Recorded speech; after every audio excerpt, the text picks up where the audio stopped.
que moi, chez nous, dans le fond, ma philosophie d'élevage, on a un troupeau commercial, comme la présentation le disait. On a construit une étable à stabilisation libre. Ça fait 12 ans hier, dans le fond, qu'on a commencé à tirer les vaches. Fait que nous autres, on a pris une grande expansion assez vite. On a acheté de la vache assez commune. On a utilisé des taureaux d'étable avec nos taures. Fait que dans le fond, le profil génétique du troupeau, si on veut, on ne l'a pas tant que ça amélioré au début des années 2000. Fait qu'éventuellement, quand on arrivait un petit peu plus tard, on voulait s'améliorer, puis on s'est rendu compte que une de nos lacunes était peut-être la génétique pour augmenter la production. Fait qu'à ce moment-là, on s'est viré de bord, puis on a regardé c'était quoi les outils disponibles pour nous aider. On achetait-tu des animaux, on faisait-tu de la transplantation embryonnaire, puis c'est là qu'on avait un programme avec Valérie Tremblay puis avec Austin Canada pour faire GénoID. Puis on a décidé de faire génotyper toutes nos taures d'un coup. Valérie est venue avec nous autres, on était 5, puis on prenait tous les tests de poêle, puis tout ça. Fait qu'avec ces données-là, après, on a décidé d'enclencher des outils mis en place. On a fait la réforme des génisses en aide qui n'étaient pas selon les profils qu'on voulait. On a commencé à faire des accouplements sélectifs, à utiliser la semence sexée. Fait que ça a fait partie de le coffre d'outils que M. Bryan parlait tantôt. C'est ce qu'on a utilisé comme outil. Puis avec ça, dans le fond, ça nous a aidé à monter beaucoup de notre troupeau. Fait que je sais pas si... on va parler du reste plus tard, peut-être.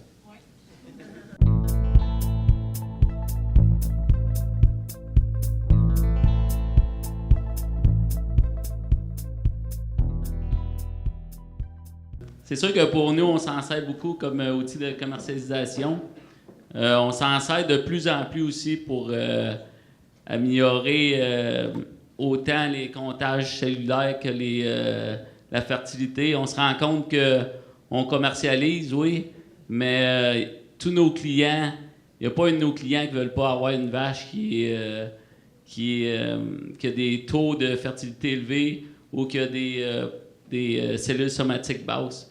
Fait que on s'en sert aussi beaucoup pour pour le type. On aime des belles vaches, on est exposant, on touche un peu tous les milieux, nous autres.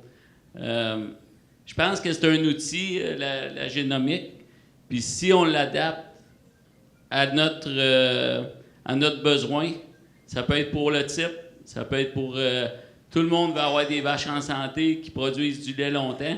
Puis ça, que ce soit pour des vaches d'exposition ou des vaches de production, je pense que c'est un très bon outil, moi. Puis c'est un peu ça qu'on fait à la maison. C'est sûr qu'on a... nous, on s'en rend compte de plus en plus. On flush environ 200 vaches par année à la maison. Puis peut-être que 70% de ces vaches-là, c'est des vaches qui sont contractées. Puis cette année, depuis environ 6 mois, on utilise environ 70% de taureaux de génomique.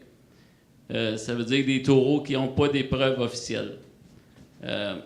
C'est une demande, c'est pas nous autres qui l'a créé, ça, c'est une demande qui est vraiment réaliste. Fait que, mais je pense que c'est un très bon outil si on l'utilise bien.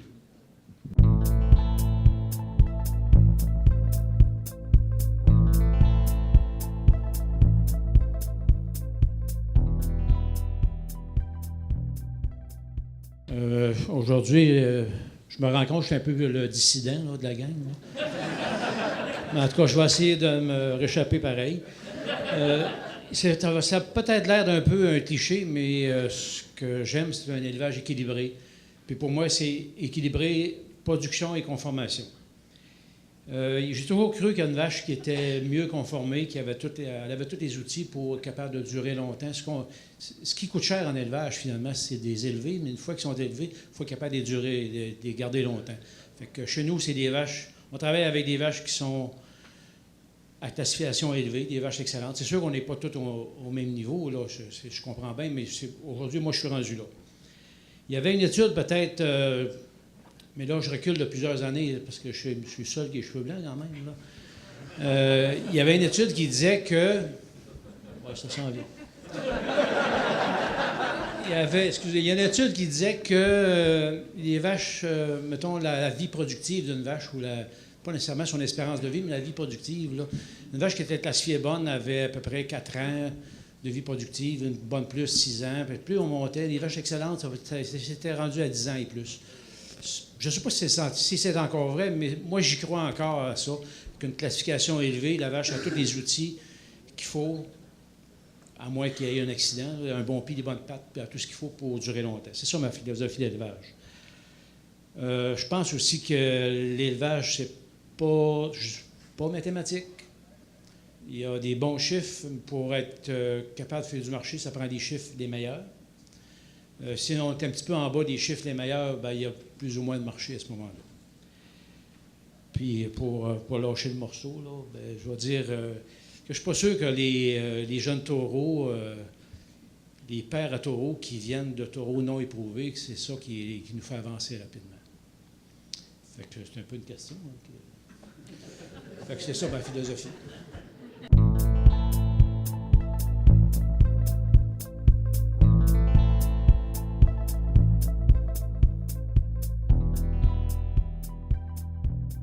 La sélection des taureaux allait jusqu'à, je dirais, des années 70 à l'avenue de la Génomique en 2008-2009.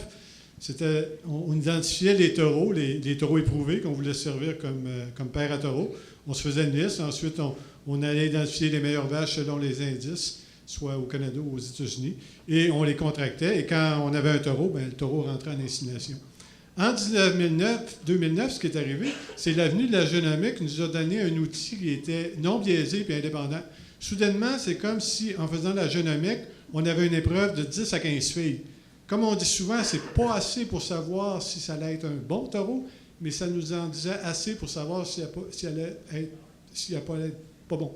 Mon point de vue est qu'avant ça, je me rappelle des années, on gardait à peu près 10 % des taureaux qu'on mettait au testage qui redevenaient éprouvés. Avec la génomique, on en teste moins, c'est-à-dire on en met moins au testage, mais on a un bien meilleur ratio. Ce qu'on a fait, c'est qu'avec les années, comme en 2014, on est passé, je pense que chez nous, à l'Alliance CIMEX, on a génotypé 5500 taureaux Holstein qui provenaient de 20 pays. Puis un des avantages de la génomique, c'est que tu peux comparer les résultats, peu importe l'origine de la mère. Puis ça, c'est un gros avantage. Puis, ce qui a beaucoup changé, pour mon ami Pierre dit qu'il aimait moins les jeunes taureaux. J'espère qu'il va s'habituer parce que c'est ce qui s'en vient comme père de jeunes taureaux. Parce que, comme Brian le disait, on gagne environ 30 % de fiabilité par caractère. Puis, le potentiel génétique d'un individu, c'est le même au cours de sa vie.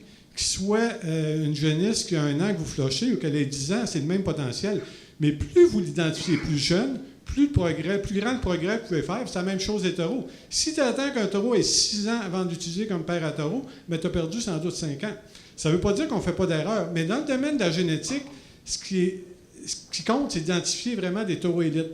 Puis avec la venue de la génomique, c'est sûr qu'en réduisant l'intervalle de génération, on est convaincu qu'on peut faire de meilleurs progrès, même si ça amène aussi d'autres problèmes. C'est bon, merci. Donc, maintenant, une question pour les éleveurs. Donc, avec l'avenue de la génomique, pour vos 3, est-ce que votre modèle de vache idéale a changé? C'est moi qui commence? Oui. Bon, ben moi, avant, là, la vache idéale, c'était la vache qui m'accrochait l'œil. La vache qu'on aimait voir et qu'on trouvait qu'elle se détachait des autres. Aujourd'hui, ça a changé. C'est la vache que je ne vois plus. Dans mon cas, on a 700 veilages par année. Fait que ça nous prend des vaches qui vont bien aller, qui vont veiler tout seuls, qui vont aller se faire tailler les sabots 3 fois par année quand le tailleur de sabots va venir, mais c'est ça qui est important pour nous autres. Les cellules somatiques basses, comme tantôt Simon disait, la même chose, la fertilité des filles. On a plein de données qui prouvent que depuis 3-4 ans, on a vraiment amélioré ces caractères-là. Fait que dans mon cas d'éleveur commercial, c'est ça qui est important. C'est au quotidien que les vaches ne soient pas de trouble. Quand c'est des jeunes, nous autres, qui font les trains les fins de semaine, puis ils veillent 2 vaches, bien, faut pas qu'on se casse la tête s'ils amènent au carrousel, savoir s'ils vont être chambranlantes, puis tout ça. Puis je pense que nous autres, on a mis bien gros l'emphase sur la santé, la fonctionnalité. Bien, nous autres, moi, je pense qu'un n'empêche pas l'autre. J'aime encore les belles vaches, puis je vais toujours les aimer. Mais si, en plus, ils peuvent se reproduire mieux, puis avoir des comptages cellulaires plus basses, parce qu'on espère tous élever une grande championne à Royal ou une nomination canadienne ou all-américaine. Mais si on élève 100 génisses par année, il y en a combien là-dedans qui vont être nominés all-canadienne ou all-américaine? peut-être 2 3 si on est chanceux, peut-être plus, peut-être moins. Mais les autres vaches, on les tire à tous les jours, 2 fois par jour, puis il y en a 3 fois par jour. Nous autres, on est trop paresseux pour ça. Mais je pense que ces vaches-là, chez nous, on vole environ 300-400 taures par année. C'est pas 300-400 taures qu'on emmène à l'exposition. On aimerait bien ça. Mais le restant de ces animaux-là, moi, j'y vends à mes voisins et à mes clients. Puis, j'ai pas un client, moi, qui est intéressé d'acheter des vaches qui sont longues à traire ou autres en cellules somatiques ou qui sont difficiles à se reproduire. Fait que, moi, c'est ma vision. Puis, je pense que on peut presque pas être contre la génomique, pour moi.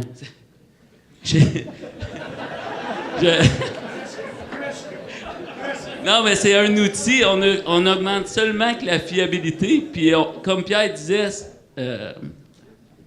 Pierre, toi, tu penses un peu différent, puis je te respecte beaucoup. Puis s'il y en a un gars qui croit des familles de vaches chez moi, puis s'il y en a un qui aime les belles vaches chez moi, mais je pense que les deux peuvent aller de pair. Pour moi, si tu utilises des taureaux qui sont forts en type, puis qui viennent de bonnes familles de vaches, je pense pas qu'on va détruire nos troupeaux avec ça. Puis ça n'empêche pas d'utiliser des taureaux éprouvés non plus. Moi, je l'utilise encore. Il y a un taureau que pas grand monde connaît, le Goldwyn, on l'utilise encore, nous autres.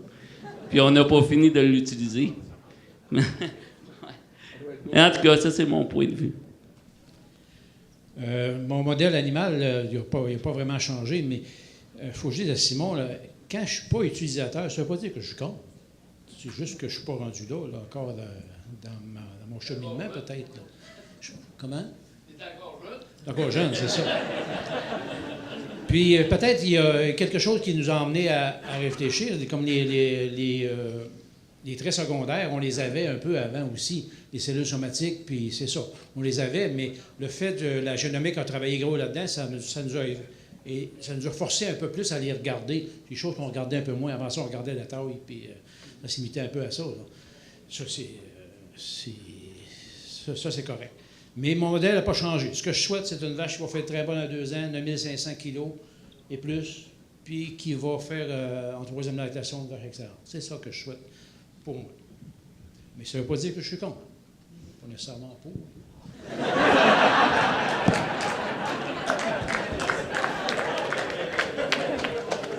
Bien, merci pour ces commentaires. Simon et Dominique ont répondu là, indirectement là, sur les femelles de vaches qui génotypent. Pour vous, M. Caron, sans cet outil, comment vous procédez justement pour sélectionner votre prochaine génération dans votre élevage? Moi, j'élève toutes les génisses. C'est sûr que je me casse pas la tête, toutes les génisses sont élevées. Le marché que j'ai, pour moi, c'est un marché de jeunes vaches. Je vends presque jamais des génisses. Je les laisse véler, je leur donne toutes les chances possibles de faire des bonnes vaches. Puis c'est au moment du vélage, donc, dans les 2 premiers mois, que là, on décide quel bord qu'ils prennent. Il y en a qui font l'affaire, il y en a qui font moins l'affaire. Il y en a qui sont pas nécessairement réformés, ils sont vendus sur un marché pour ça, là, des bonnes vaches à lait. Puis les autres, ils ont une chance. Encore là, il y a encore une sélection qui se fait. Il y a quelques jeunes vaches qui sont classifiées très bonnes parce que c'est ça qu'on souhaite, mais qui sont encore porteuses d'embryons parce qu'ils ont à justifier un peu plus leur place dans le troupeau. Puis certains groupes de jeunes vaches qu'eux autres, on les identifie tout de suite. Ça va être des bonnes vaches. Eux autres, on continue à travailler. Mais la sélection se fait après le vélage, surtout en première lactation. Puis la dernière sélection, c'est en 2e lactation.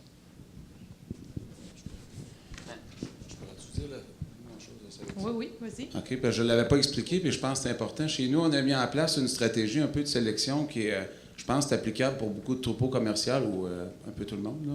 C'est qu'il y a 60% des vaches dans l'étable qu'on identifie au moins bon profil génétique qu'on croise avec de la semence de boucherie.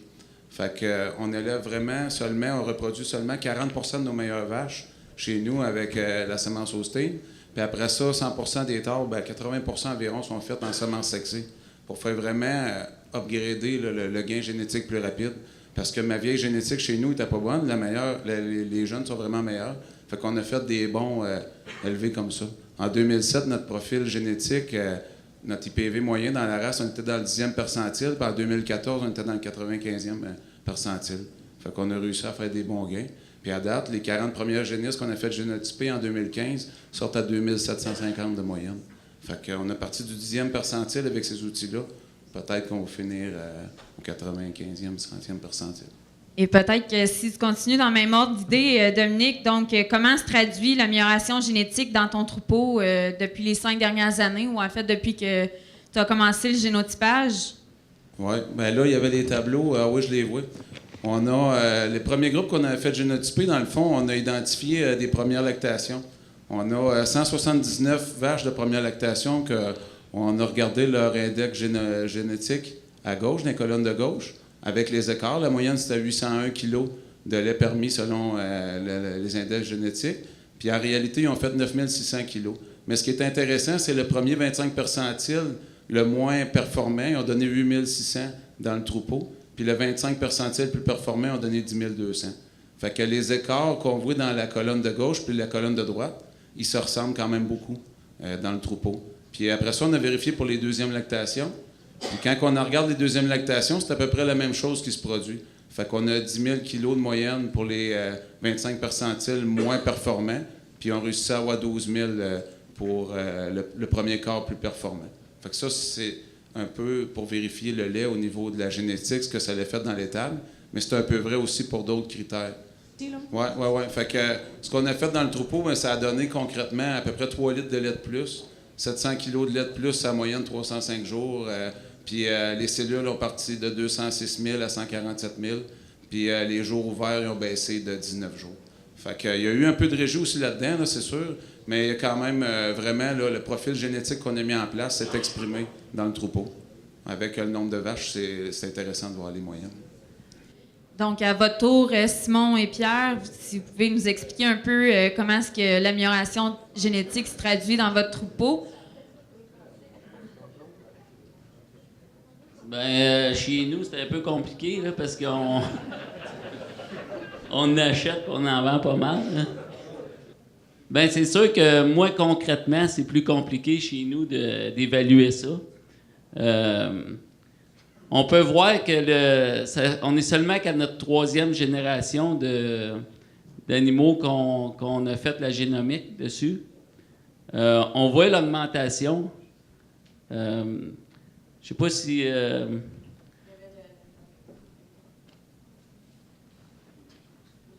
OK, on voit l'augmentation ici qui se fait. C'est sûr que si on utilise les meilleurs taureaux dans nos meilleurs génisses, on a des bonnes chances d'augmenter assez rapidement. Je sais pas trop quoi te dire là-dessus. Fait que ça a été positif dans ton troupeau, finalement. Ben, c'est positif dans mon troupeau.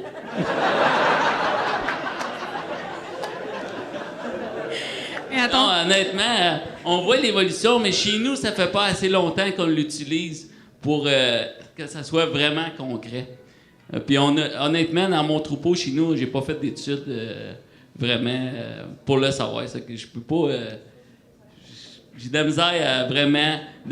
moi, je m'attends que présentement, on utilise beaucoup plus on génotype beaucoup plus de génisses depuis environ 1 an ou 2. Mais concrètement, pour moi, chez nous, chez vous, tu as utilisé ça plus rapidement. Chez nous, c'est plus difficile à évaluer. J'y crois, oui. Puis quand j'entends des témoignages comme ça, aujourd'hui, j'y crois encore plus. C'est juste d'aller plus vite dans le fond. Puis c'est que nos taureaux, plutôt qu'avoir, c'était 40 %, Pierre, environ, avant d'avoir la génomique, les jeunes taureaux étaient fiables à 40 %. Aujourd'hui, ils sont à 70 %. Ça fait que pour moi, c'est un avancement. Mais au niveau également, tu fais beaucoup de routes pour trouver des consignations dans les encans. Tu dois voir une évolution aussi des animaux que les producteurs te présentent aussi. Est-ce que ça coordonne avec le début puis un peu les performances plus tard? Encore là, moi, je trouve que c'est vraiment tôt pour le savoir. Au début, on a vu, il n'y avait pas beaucoup de gens qui l'utilisaient, la génomique. Il n'y a pas beaucoup de génisses de tester. Il y en a de plus en plus, mais ça commence vraiment à varier.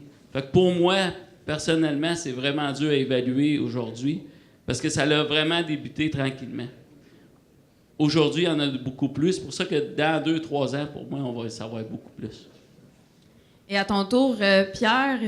Ben moi, je peux pas parler de l'évolution de la génomique, là, c'est sûr, mais aussi je parle de l'évolution de la génétique. Je pense que dans les 5 dernières années, pour chez nous, ça a été relativement stable au niveau de...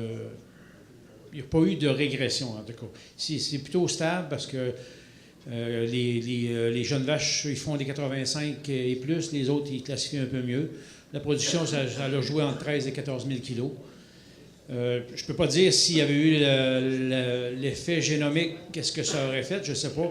Mais l'effet de génétique, pour moi, me satisfait grandement aujourd'hui. C'est bon. Puis peut-être donner un petit peu plus d'explications sur le graphique production de lait versus la conformation. Bien, je pense qu'on voit sur le graphique là, que les vaches, là, finalement, les vaches les mieux conformées ont finalement fait plus de lait. Puis je pense que c'est normal que ces vaches-là, ils ont tous les éléments qu'il faut au niveau de la conformation, ils ont tout ce qu'on souhaite, puis qu'ils fassent plus de lait. Je pense que c'est la normalité des choses. Donc, on voudrait ouvrir la discussion dans la salle. Donc, ça termine un peu le bloc philosophie d'élevage. Donc, est-ce qu'il y a des commentaires ou des questions à nos panélistes que vous voudriez adresser en ce moment? Ensuite, nous allons poursuivre avec le bloc plus taureau. Ben moi, ça va être pour Pierre. Je voudrais savoir, tu trouves-tu que c'est facile de faire des choix de taureaux, étant donné que tu utilises juste des taureaux éprouvés? Comment tu y trouves ton compte? Parce qu'avec le temps, il y a peut-être un petit peu moins de choix qu'avant.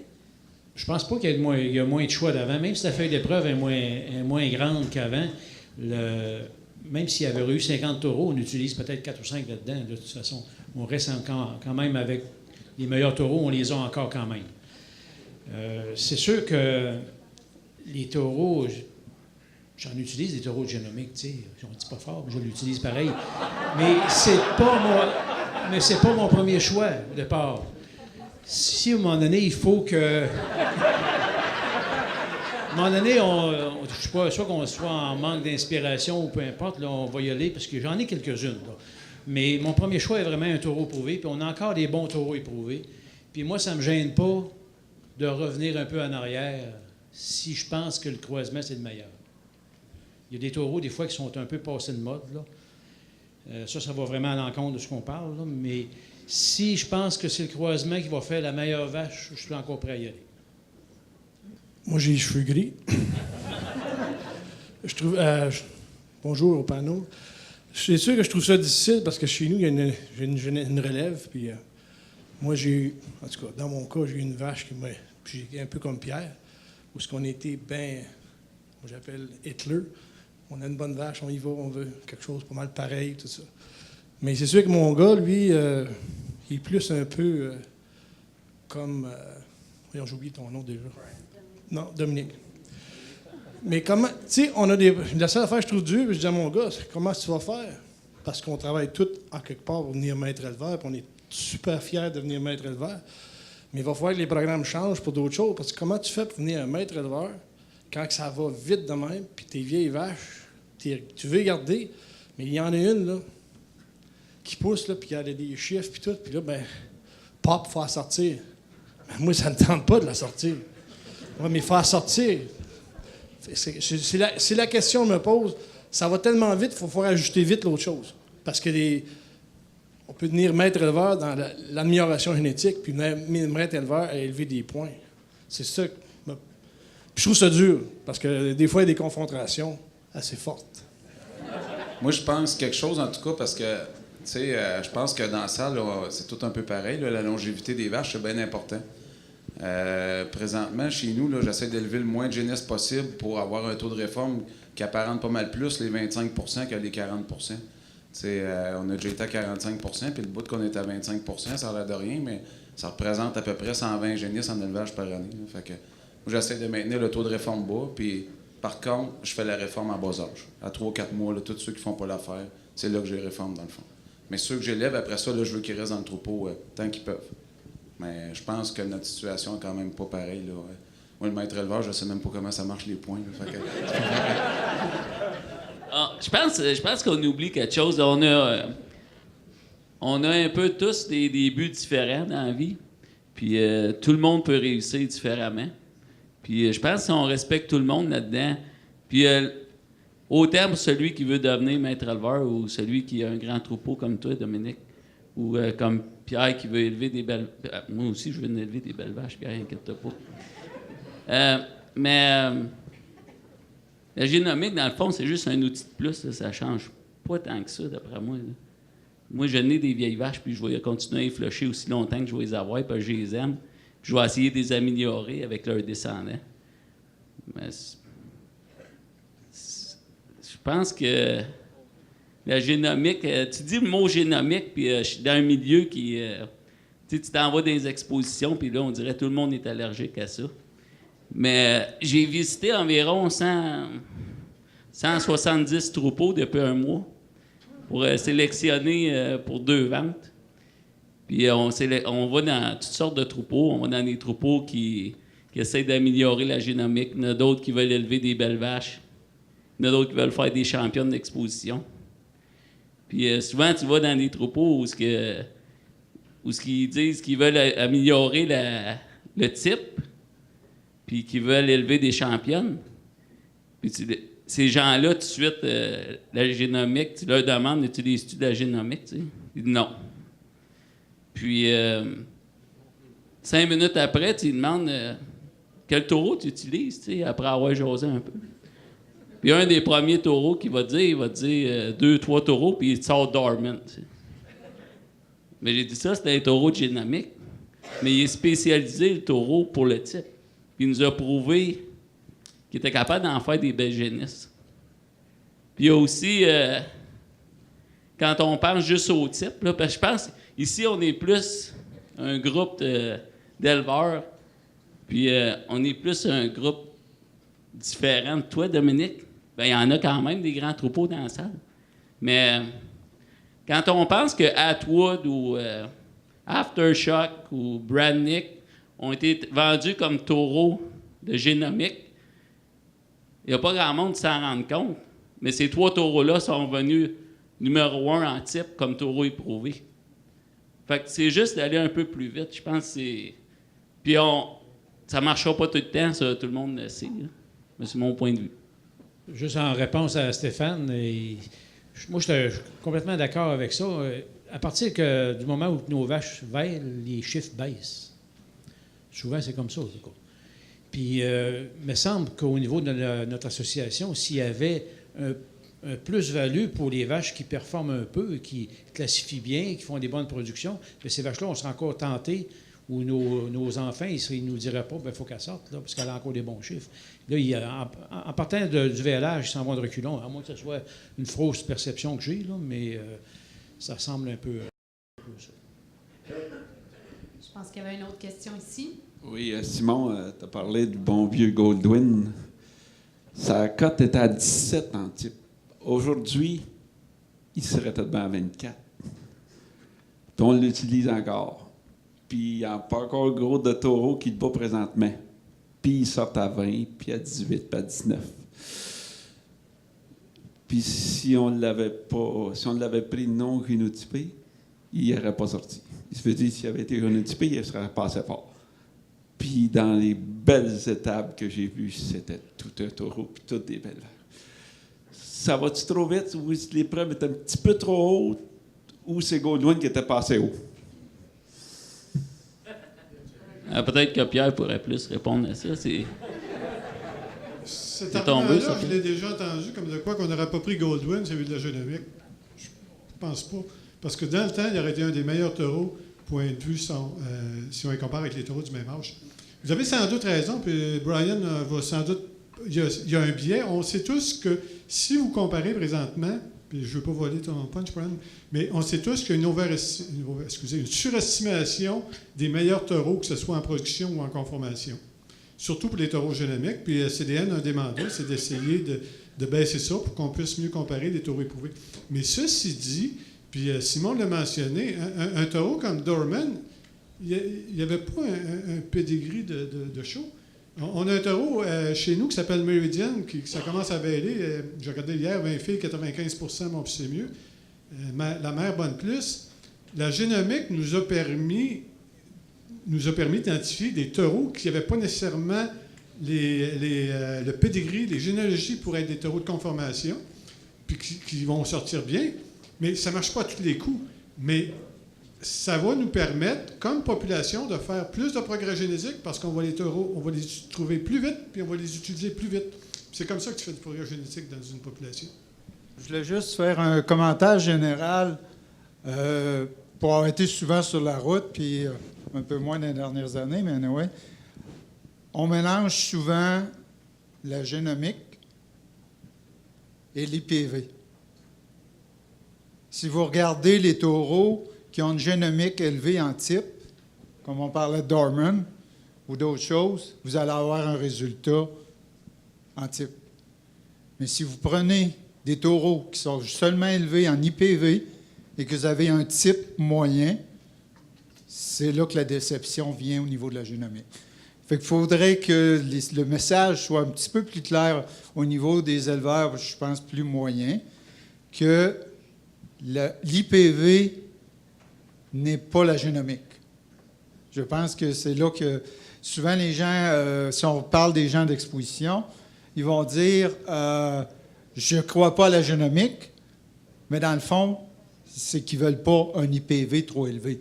Ils croient à un type élevé.